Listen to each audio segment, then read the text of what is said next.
Welcome back, humor consumers, to the Life Happens, Laugh Anyway podcast. I'm comedian Tracy DeGraff. And I'm Catherine, co-host and bestie. Look at that. Just rolls right off your tongue. Hello, co-host. Not that hard. I know. Well, it was hard. It took us a long time to get here. Welcome, Catherine, to episode 73. Yeah. Can you believe we've done 73 episodes of this podcast? It's gone by pretty quick. It has for us. I don't know about our listeners if they're hanging in there. They're Hope they are. Stop talking and quit, goofing around. Yeah. Well, let's dive right in to our content. Our topic of the day is gardening. Yes. And why we love it. Mm-hmm. And it's finally the season for it. We've waited quite a soggy, rainy April and beginning of May. So it was it was pretty hard to get out there. Well, you know what they say. April showers bring May flowers. True, but it didn't seem like it was going to end. I know. There were several days in a row there, especially in the Chicago area where we live, where it was either pouring rain or gray and cloudy. Cold. Yeah. Mm-hmm. I put my winter coat away twice this year. Mm-hmm. Usually it's only once, with high hopes that this is it. Mm-hmm. Yeah, I just put it away again yesterday. Yeah. And I'm You're hoping. jinxing us. Stop it. All right. Well, let's talk about why we love it. Why do you love gardening, Catherine? I love gardening because it's rewarding. Yeah. You plant seeds or you plant a seedling and then you watch it, you take care of it, and it's rewarding. It brings out a creative side in many of us, if you are into not only the landscaping portion of gardening, but also even your plant garden. It can be rewarding and creative. Yeah, it's a creative outlet. I hadn't thought about it using the term rewarding, but when you said that, my wheels started to spin, just thinking about the kind of miracle that life is, any life. For sure. And plant life is, think about all the different plants. We found a plant. I know we're going to talk about our experiences down the road, but I just got to say this while it's on my mind. Mm-hmm. We found a vine that we bought over the weekend, and it's called the candy corn vine. I'm obsessed with it. Oh, yeah? Yeah. So right now, it's only maybe 10 inches tall. Right. And it came on a trellis. So it was in a pot, and it had a tiny trellis that was like a foot tall. It was like a throwaway thing, Mm-hmm. Well, we planted it on the south side of our house. I hope it lives there. It's a tropical plant. It's from South America. Mm-hmm. And it is supposedly, it says on the tag, it grows 6 to 12 feet tall. Mm. And I'm guessing that's in one season because it's an annual. Yeah. Yeah, it must be. And annuals, in case you don't know, are they're once and done. Right. You have to plant them annually. Right, but you could screw that up. You could say, annually, they come back annually. I could go that way with that. Don't Sorry. complicate it. Right. Actually, I've been in that mindset before, too. Wait a minute now. Which way does it go? Well, and these plants, the candy corn vine, it could be a perennial depending on where you live. So if you're in Florida or somewhere like that. But we're zone 5 in the Midwest in Chicago. Anyway, I planted this candy corn vine, and I can't wait to see how it does. Mm-hmm. And hopefully it'll do its thing. Yeah. I'm training it right now. It said train it. See? It's exciting. It's a thing you can have some control over. Yeah. God ultimately is in control of all things that grow, but it is a sense of control in a way. You're taking care of this thing. Yeah. It's not like a child or a dog where you can't totally control everything they do. Right. Doesn't talk back. Yeah. Yeah, exactly. Another reason that I think that people love gardening, I know for myself, it's the ultimate escape. Yeah. It's not a vacation, but it's like a serenity type. It's very serene when you're in your garden. It's quiet. Even if you're in a busy location, there's something about it feeling like an escape from, all the technology, work, whatever it is.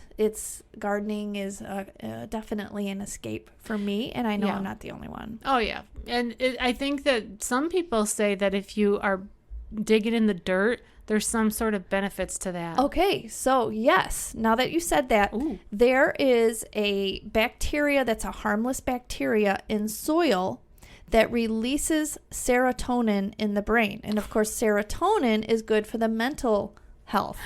Ron would love this conversation. By the way, this episode is brought to you by Puffin, our husbands, Muffin and Pooh. Pooh and Muffin makes Puffin. Kenny and Ron. Yeah.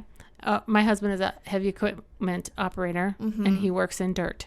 Yeah. So you're saying that Yeah. that's why operators are happier? The serotonin in the dirt? Well, we can translate it to that. Yes, sure. why not? Sure. Well, I did read something about that. When you're younger and you are playing in the dirt, that can help build immunity and allergy resistant type, system. Right. And things like that. But the thing about playing in the dirt, whether you're young or old, and actually when you become older, it becomes fun again being in the dirt. And yes, there is this thing in the soil where it releases serotonin. There's also something about just being outside in the fresh air and the sunlight. Exactly. And just the whole experience. Oh, definitely. My neighbor next door, Andrea. Oh, yeah. Yeah. Morris. I hope that's okay to mention her last name. But anyway, she loves gardening. She does. She really does. I do too. Yeah. Mm-hmm. There's a sense of accomplishment. There is. It's not only rewarding, but there is a sense of accomplishment that, when you look back at it and when you're doing it. I think especially because we live in the Midwest and our season for growing is so small compared to in the southern states. Yeah, the warmer states, right? Yeah. So we got to cram it all in there. Yeah. And we've just survived this winter and all the gray days and then the soggy spring. And, sometimes the Midwest winter will try to kill you. It does. And the spring tries to literally kill you sometimes with the tornadoes and all of that. So it's nice to plant a plant. Down a notch. Sorry. All right, let's move on. Anything else of why you love gardening? Those are the main reasons. Not to mention that it looks so attractive. That whole curb appeal. If we're talking about like plants and landscaping, not just a food garden, but also the curb appeal is very attractive. Who I'm thinking of right now is our master gardener, former neighbor, Walter Pickup. I don't know if he was as avid of a gardener when he was working, but we knew him more so as a retired person. And he got whatever degree or certificate it is, master gardener, blah, blah, blah. Did he? Yeah, he actually went to like some sort of horticultural thing. Okay. And his garden was his project, and he would start in the spring, in the winter, planning, ordering seeds, going through catalogs, and then he would map out his whole thing and built his garden with some raised beds and the structures. And that's a wonderful project. I like that word project. Yeah. Because it's a fun project. It's an adult fun thing to do, like an adult project. Yeah. And it looked beautiful always. And I oftentimes would see him out there watering, weeding, harvesting, and so the garden, when, as he would invest in the garden in terms of both money and time, the garden would give back to him. Exactly. In wonderful produce, fresh from the earth. Right, exactly. Yeah, I just thought of another rewarding aspect of gardening is it is good exercise too, without it even feeling like exercise. Right. Especially if you're pulling weeds and digging, hauling things. It's good exercise. While you're having fun. Yeah. So there you go. There's some great reasons to get a garden going. All right. Well, let's move on to our next little segment here. Fun facts about gardening. Yeah. What you got over there, Catherine? Catherine? I found this fun little thing. Now, this particular gardening, stat thing is on food garden. Okay. So out of all of the plants that one would grow in a garden, what do you suspect is the most popular? I'd say tomatoes. You're right. Tomato. Yeah.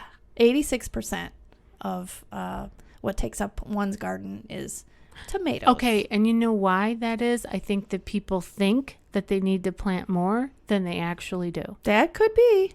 Because how many times, we were just talking about how last year when you planted those little cherry tomatoes and they just went crazy and you had way too many tomatoes. Yeah, but the cherry tomatoes, the grape tomatoes, they're so viney that, definitely they grow like a weed. Yeah. Literally.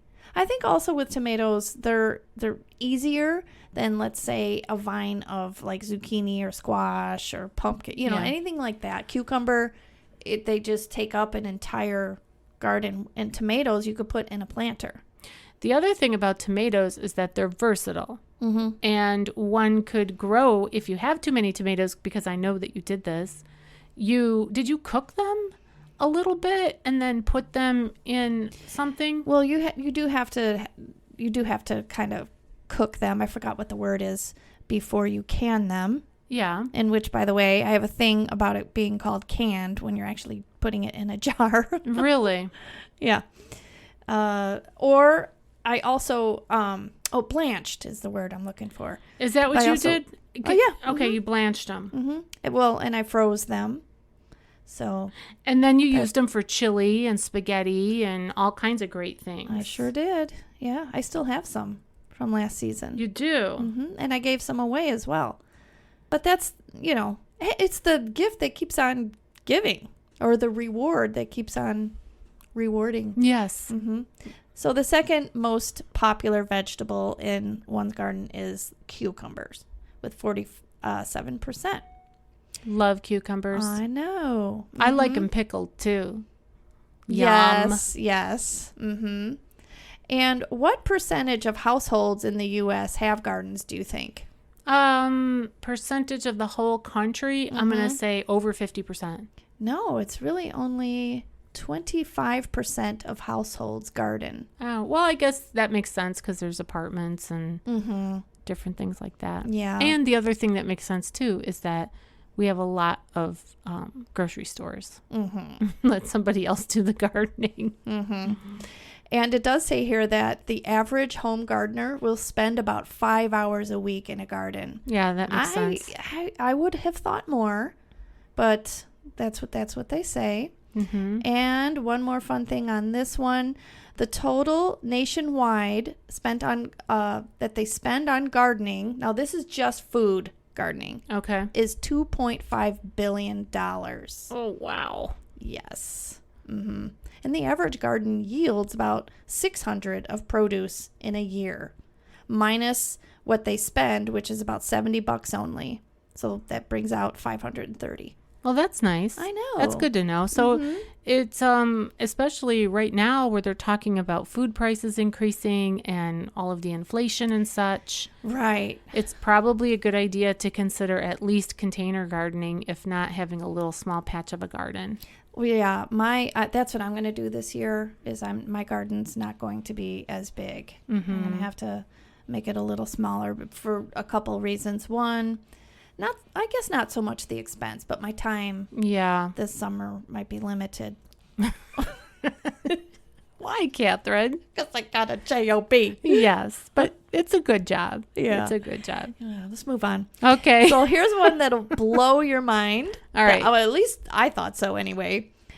American gardeners set a record. This is in 2018. And I learned since I read this that in 2020, because of the pandemic, it went up even more.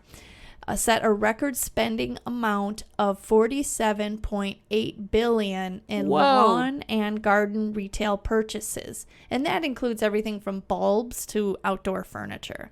Do you think that also includes grass and like weed and feed and all that? Because that's a huge thing for a lot of neighborhoods, to have your grass look nice. Oh yeah, grass is always greener on someone else's lawn. We went, Ron and I went over the weekend through a neighborhood, a nice neighborhood where the homes were, fancy. And across the street from this fancy neighborhood is like one of these organic parks where they don't use any fertilizer or anything. Okay. Because it's organic. Uh-huh. And it's filled with dandelions.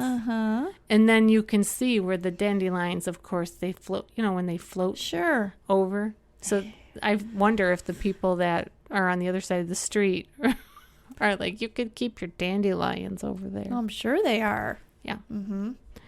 Whatever floats your boat. Yeah. All right. Any other fun facts? Well, there's just a few more. Who are the ones that are making these purchases? Who are the consumers?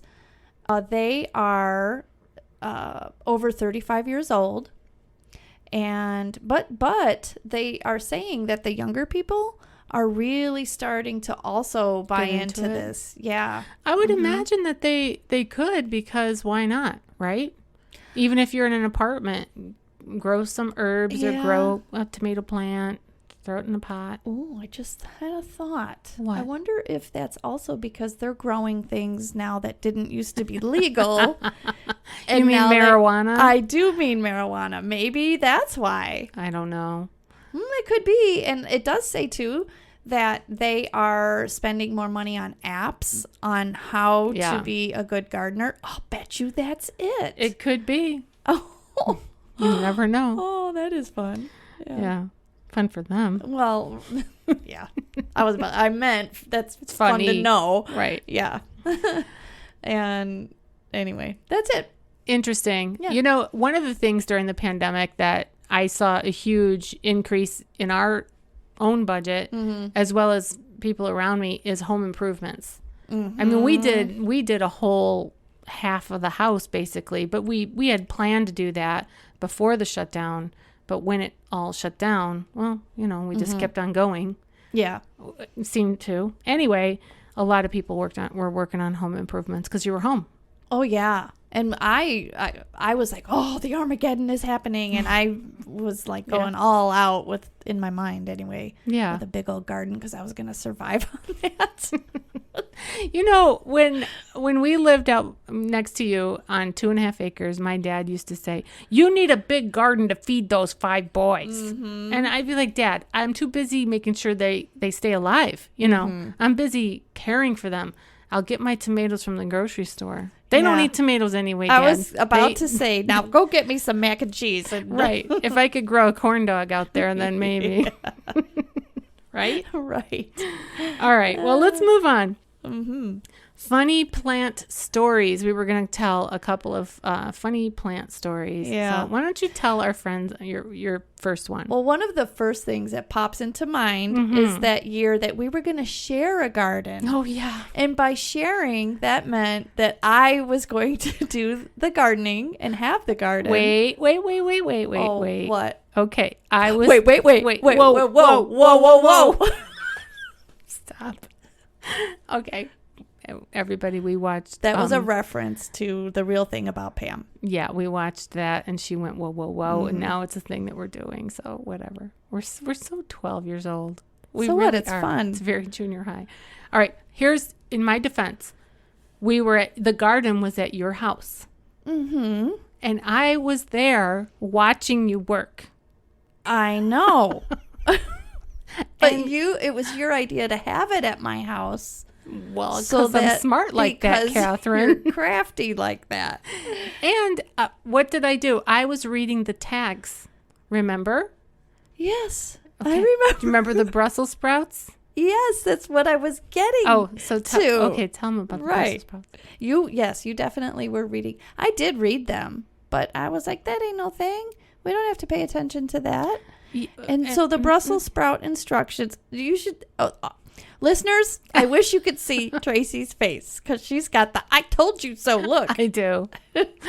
And it said, don't plant them too close together. Well, I didn't have a choice. You did have a choice. Oh, brother. I did. You lived on 2.5 acres, Catherine. I know, but I for once wanted to cram it into a easily accessible area that I can maintain, which was at the end of my deck. And what happened when you planted the Brussels sprouts like 2 inches from each other? What happened? They grew together, Tracy. And then what happened? I don't know. I gave up. They overcame a bunch of the other stuff that was there. Yeah. And they were like an intrusion. It was like a Brussels sprouts invasion. Yeah, but You didn't care. There goes I the know. yawn. I'm about to yawn. Oh my goodness. I'm sorry. Couldn't hold it down. That's okay. All right. Well, that was fun for me anyway. Oh, yeah. It was very fun, as it actually was. We laugh about it because you were sitting on the deck and I had my hands in the dirt. And actually, Ron came over that day and he found a snake in your garage. Remember that? I remember that. Yes, 2 of them. Well, I don't know where the other one went or where he found it, but him and Joel found 2 snakes. And they saved them. And they were not like little gardener snakes. They were big. They were huge. Yeah, and then they were in our garage, and then they put them in the ditch between our houses. And I was like, thanks a lot. Whatever. Yeah. All right. Well, that was fun. What about your mint? Yeah, this is the news story. Should I mention the mint? So this did just happen the day before Mother's Day. You and Ron were going to our somewhat local nursery that's huge. People from all over the Midwest really do come to this particular It's like nursery. Disney World. Yeah. And it's, we had so many cloudy and rainy, cold days prior to this. Plus, it was the day before Mother's Day. Right. And you guys went, and Kenny and I went, and we went and got a bunch of plants and flowers and so forth. And when we got back, I had to run out again because I still had, you can only spend so much time with guys at the nursery. Well, some guys. Oh, yeah, absolutely. Well, some guys are really into gardening. Well, and the other thing was it wasn't just packed. It was overpacked. So it looked kind of like Ron described it like the Field of Dreams when the cars are all coming, that if you build it, they will come. Yeah. People come from miles around. They had to park cars on the grass. They had parking attendants out there. It's like a festival. There were no carts available at all. You had to follow somebody out into the parking lot. Oh, that's a whole nother story. I followed this guy, and when the wife came, it was weird, but okay. Side note. She's like, who are you? She said to her husband, who is she? Like she didn't ask me directly. Like you were some kind of a stalker. Whatever. Which I was. I was stalking their cart. For the cart. Which he was totally, courteous, whatever. Yeah. So this was what our guys were going through this as we were even entering into this big gardening area. The people were buzzing around like bees on a hive. Yeah. Yeah. So I couldn't even think straight myself. So my whole point is that when we got home, I said, I have to leave again. I have to get a Mother's Day gift for your mom. Mm-hmm. And I had to get a few other things. So Kenny said, I've got this. He was going to get everything ready for Mother's Day because I had to work on Mother's Day because I got a J-O-B. Darn it. I know. And so I thought, oh, great. So I leave, I come back, and he's digging in where I had planted the previous year mint. And also I had a really nice plant that I transplanted from my mom's house, what was left of her house that we grew up in. And he dug it up and he sprayed it with weed killer. And he thought it was a weed. He thought it was a weed. And it does look like a weed. I think mint actually grows like a weed. I know it grows like a weed because I've grown it before. It does. It goes crazy. I kind of thought that I was going to want it that night for something that we were going to make called Moscow Mule. Oh, right. And I think that I was so upset because it's kind of typical when he's working fast and wants to get something done and accomplished, and he's done it before. I didn't even tell you this, but there's a rose bush, a little one that's missing. And it's from my cousin Gabby that gave it to me when my dad died. Is he denying that he ever saw it? He's denying it, but it was established. It's in its second season, or should be. But yeah, so I was quite upset, and I know that it's replaceable. And here's the beautiful part of the story that I will share with our listeners, because Catherine and Kenny have been together for over 30 years. And the beautiful part of that is that, yes, we all get frustrated with one another from time to time. Mm-hmm. And you have a wonderful way of putting things, like allowing yourself to be frustrated, but then putting it behind you and going forward. I've seen that in you. Oh, well. And that's quite a good trait to have. Yeah. Yeah, I think so. Yeah, we have to move on. Right, because it was a married. I do love him. Yes, you're not going to get divorced over the mint. Right. It's funny though how you can get really frustrated. I'm not kidding. I really was like. Right. Well, I'm going to share about the time. This was many years ago. Mm-hmm. I was going through crazy menopausal, I don't know what, and I was saving this dead bush. One of our bushes had died, and I wanted it to dry out completely, and I was saving it because I was going to spray paint it and put little Easter eggs on it or something. Mm-hmm. So I was saving it. Yeah. And the way that I was saving it was it was in the yard. It was like over by the garage. Right. And I didn't say anything to anybody about it. So, unbeknownst to Muffin, he threw it out. Mm-hmm. Okay. And around the same time, I had attended a ladies' event at the church where I had won this little plant, but I didn't really like it. So I threw it out. And I had a conniption over the dead bush that he threw out. And then I had thrown out a living plant. Mm-hmm. And Ron was looking at me like so confused, like, I don't get you. Yeah. What is going on? Mm-hmm. You're upset that I threw away the dead bush, but you threw away a live one. And I'm like, I don't know. But you then laughed with him. Right. We both laughed, and we still laugh about it. Yeah, because it is funny. It is. Especially since that dead bush was just random, laying, nowhere.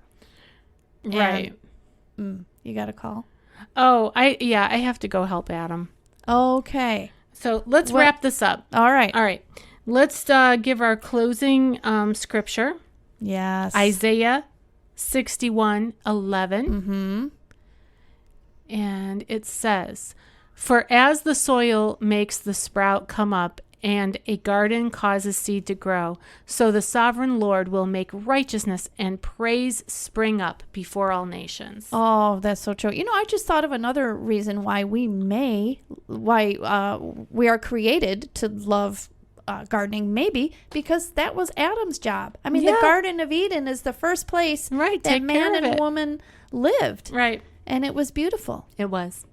Mm-hmm. A call to action. Mm-hmm. We have a call to action for our listeners, and that is interact with some sort of plant life. Just do something, whether it's grow something yourself, or if you don't have the access to that, go to a botanical gardens or how do you say it? Arboretum. Find some way to engage with plant life and with nature, and it'll be great. And rewarding. Yeah. Mm-hmm. All right. Well, you've been listening to the Life Happens Laugh Anyway podcast. I'm still comedian Tracy DeGraff. I'm still Catherine. We'll see you next time. Goodbye.